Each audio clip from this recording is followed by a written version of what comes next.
Imagina receber uma ligação no meio da tarde. Voz do outro lado trêmula, quase sussurrando. A pessoa só consegue dizer uma coisa: você precisa vir aqui. Agora. E não conta pra ninguém ainda. Parece roteiro de filme de terror, né? Mas esse foi o começo de um dos casos mais perturbadores que o Brasil já registrou. Um caso que saiu dos noticiários, entrou nas rodas de conversa e até hoje, não tem uma explicação que feche completamente. Vamos voltar um pouco, porque para entender o tamanho do que aconteceu, você precisa entender o contexto. Era um dia comum. Daqueles dias que você não espera nada diferente, sabe? O tipo de dia que começa com café, trânsito, trabalho e você já está planejando o que vai jantar. Ninguém, absolutamente ninguém, estava preparado para o que viria a seguir. As primeiras pessoas que tomaram conhecimento do caso ficaram paralisadas. Não era medo exatamente. Era aquela coisa mais funda, mais primitiva. Aquele desconforto que sobe pela espinha quando você percebe que o mundo não funciona exatamente do jeito que você achava que funcionava. Sabe? Como quando você descobre que uma regra que você seguia a vida inteira, na verdade, nunca existiu. Os detalhes começaram a surgir aos poucos. E cada detalhe novo, em vez de esclarecer, jogava mais névoa em cima da história. Tinha algo ali que simplesmente não encaixava. As pessoas que estavam mais perto do caso, as que viram primeiro, as que tocaram, as que tentaram entender, todas elas descreveram a mesma coisa, uma sensação de que aquilo não deveria ser possível. Não no sentido sobrenatural, tá? Mas no sentido de que a lógica, o bom senso, a experiência acumulada de vida, nada disso servia para explicar o que estava na frente deles. E aí começou a confusão. Porque quando algo inexplicável aparece, todo mundo quer ser o primeiro a ter a resposta. Especialistas foram chamados. Cada um trouxe uma teoria. E o mais assustador? Todas as teorias tinham alguma coisa que fazia sentido. Nenhuma era completamente absurda. Mas nenhuma fechava o quadro todo. Era como tentar montar um quebra-cabeça onde as peças encaixam, mas a imagem final continua errada. Aí veio a virada que ninguém esperava. Durante a investigação, um detalhe passou despercebido nas primeiras horas. Algo pequeno, do tipo que você olha e não dá importância.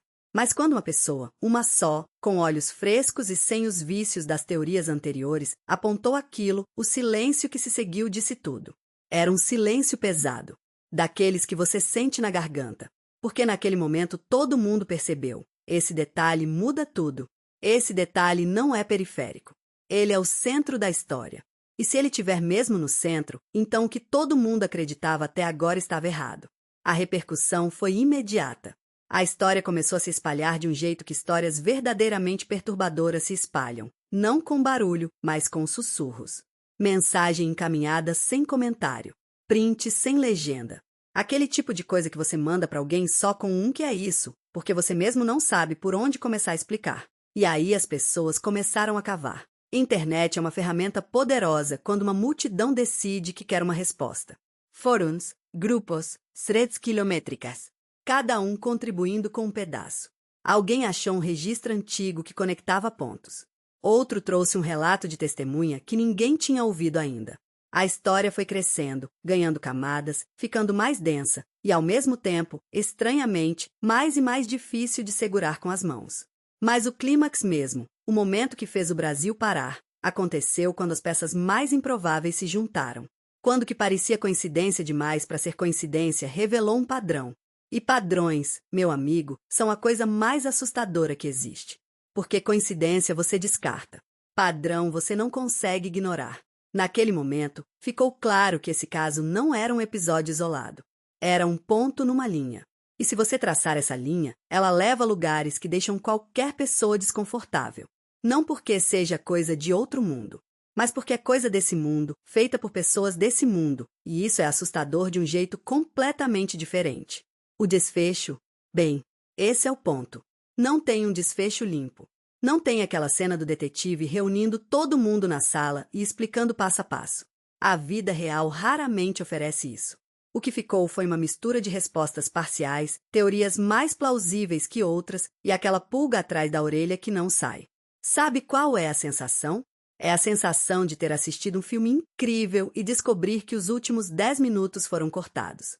Você tem 90% da história, mas são aqueles 10% que ficam te assombrando. E talvez seja exatamente isso que faz esse caso ser tão impossível de esquecer. Porque mistérios resolvidos a gente guarda na memória. Misterios abertos a gente carrega junto.